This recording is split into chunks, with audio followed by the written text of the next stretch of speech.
হাদি হত্যার প্রধান আসামি ফাইসাল করিম মাসুদের এই বক্তব্য যদি একটু অ্যানালাইসিস করেন, ঠান্ডা মাথায় যদি একটু চিন্তা করেন, তাহলে ক্লিয়ার কাট বুঝে যাবেন এই হাদি হত্যার সাথে কারা জড়িত, কাদের হুকুমে ওসমান হাদিকে হত্যা করা হয়েছে, ওসমান হাদিকে সরিয়ে দিয়ে কাদের লাভ হয়েছে, একদম ক্লিয়ার কাট বুঝে যাবেন।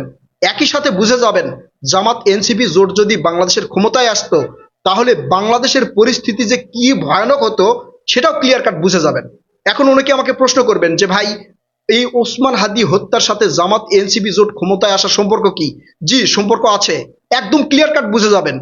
এই ভিডিও আজকে তাদের জন্য যারা জামাত এনসিপি জোটকে ক্ষমতায় নিয়ে আসার জন্য মরিয়া হয়েছিল এবং জামাত এনসিপি জোটকে ভোট দিয়েছে।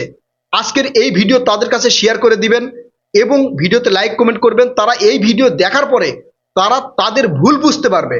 জামাত এনসিপি কে যারা ভোট দিয়েছে তারা তাদের ভুল বুঝতে পারবে, আমি শিওর এবং 100% চ্যালেঞ্জ করে বলতেছি তারা ভুল বুঝতে পারবে।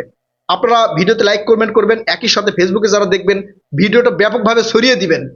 আপনারা এই ফাইসাল করিম মাসুদের আরেকটা বক্তব্য শোনেন, ছোট্ট করে বক্তব্যটা শোনেন।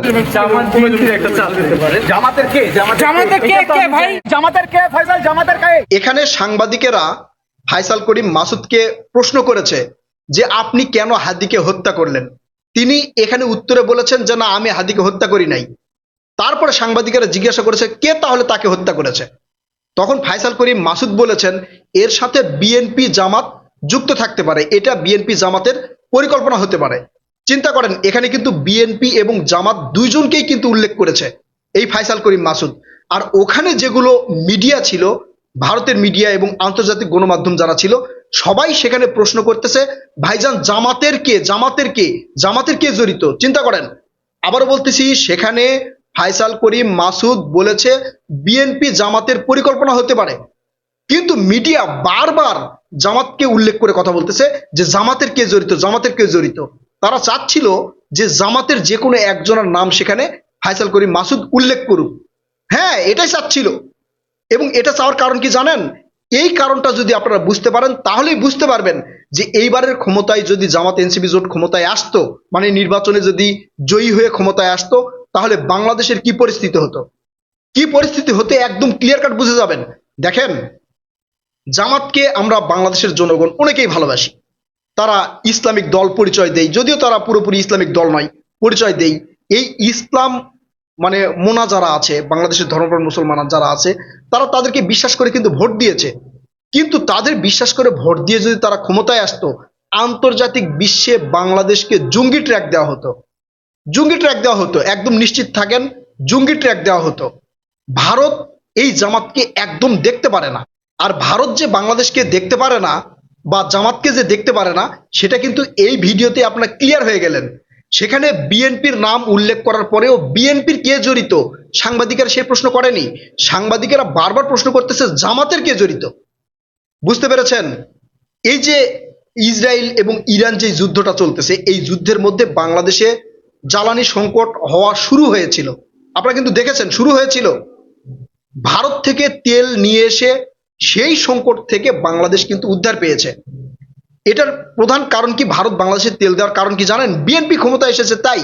জামাত যদি ক্ষমতায় আসতো, ভারত আমার ধারণা এই তেল দিত না, তেল দিত না, নিশ্চিত থাকেন। তখন বাংলাদেশের পরিস্থিতি আরো ভয়ানক হতো, ভয়াবহ হতো।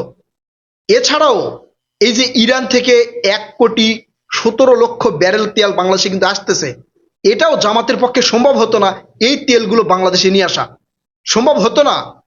আপনারা এই আন্তর্জাতিক গণমাধ্যমের সাংবাদিকদের প্রশ্নেই বুঝতে পেরেছেন। তারা সব সময় জামাতের বিপক্ষে কথা বলতো, জামাতের বিরুদ্ধে বিভিন্ন ধরনের নিউজ করতো, আন্তর্জাতিক বিশ্বকে বুঝিয়ে দিত যে জামাত একটি জঙ্গি সংগঠন, বাংলাদেশটা পুরো জঙ্গি সংগঠনের হাতে গিয়েছে, এটাই বুঝাতো। আমি এই নির্বাচনের আগে বারবার বলেছি যে এইবার অন্তত বিএনপিকে ক্ষমতায় আসতে হবে, বাংলাদেশের জন্য আসতে হবে, বাংলাদেশের জনগণের জন্য আসতে হবে। বাংলাদেশের জনগণের কাছে অনুরোধ করেছিলাম, এক প্রকার ভোট ভিক্ষা চেয়েছিলাম। ঠিক এই কারণেই চেয়েছিলাম যে জামাত এনসিপি যদি ক্ষমতায় আসে তাহলে আন্তর্জাতিক বিশ্ব বাংলাদেশকে জঙ্গি ট্র্যাক দিবে, বাংলাদেশকে জঙ্গি যদি ট্র্যাক দিত, তাহলে এই সংকট মুহূর্তে ভারত বাংলাদেশকে তেল দিত না, ইরান থেকে তেল নিয়ে আসা সম্ভব হতো না।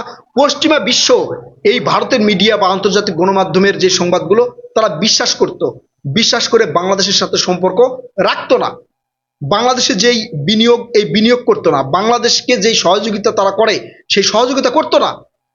এই জন্য মহা বিপদের মধ্যে পড়ে যেত বাংলাদেশের জনগণ।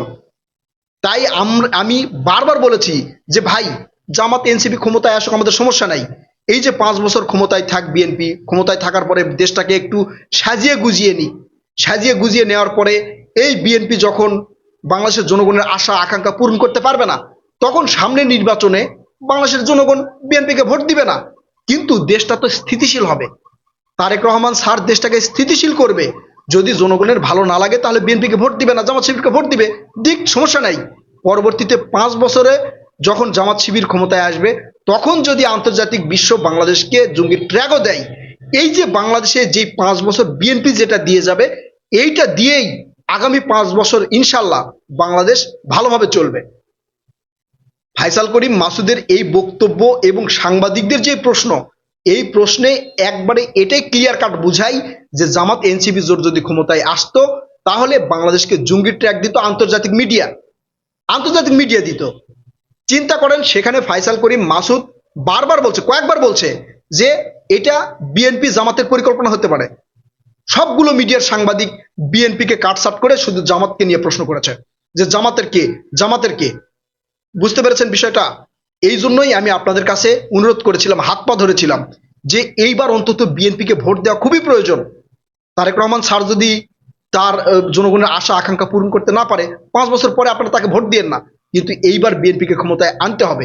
এই জন্য বাংলাদেশের যত মিডিয়া বা সুশীল সমাজ, যারা বুদ্ধিমান জ্ঞানী গুণী, তারাও চেয়েছে বিএনপি এবার ক্ষমতায় আসুক, তারাও জনগণকে বুঝিয়েছে, তাই জনগণ বিএনপিকে ভোট দিয়েছে। কিন্তু যারা জামাত এনসিপিকে ভোট দিয়েছেন, তাদের কাছে আমার এই বার্তা, চিন্তা করেন যে বিএনপিকে কাট করে, মানে সাইড করে জামাতকে নিয়ে বারবার সাংবাদিকেরা প্রশ্ন করতেছে।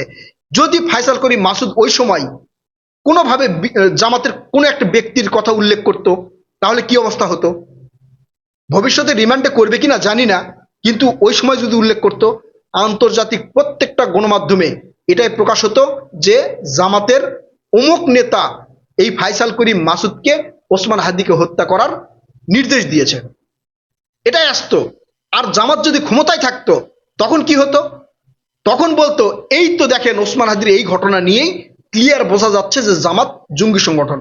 একবারে ক্লিয়ার কাট কিন্তু বোঝা যেত। আন্তর্জাতিক গণমাধ্যমে এইভাবেই আসতো, এইভাবেই আসতো। তাহলে দেশের পরিস্থিতি কি হতো চিন্তা করেন।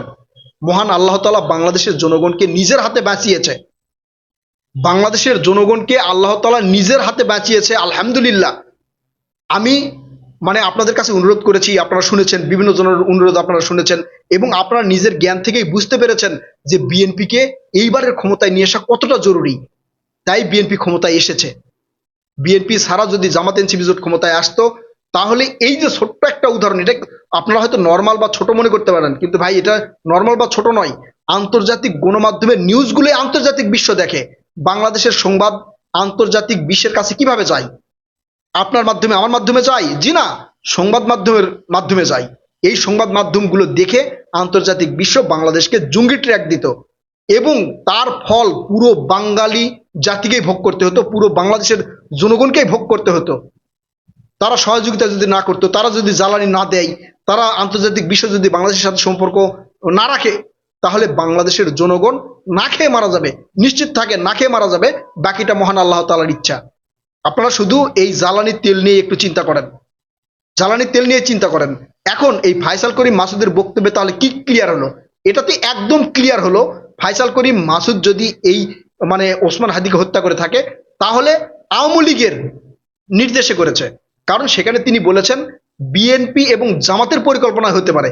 তার মানে তিনি বিএনপিকেও ছাড় দেন নাই, জামাতকেও ছাড় দেন নাই। তার মানে এই পরিকল্পনাটা পুরোটাই আওয়ামী লীগের।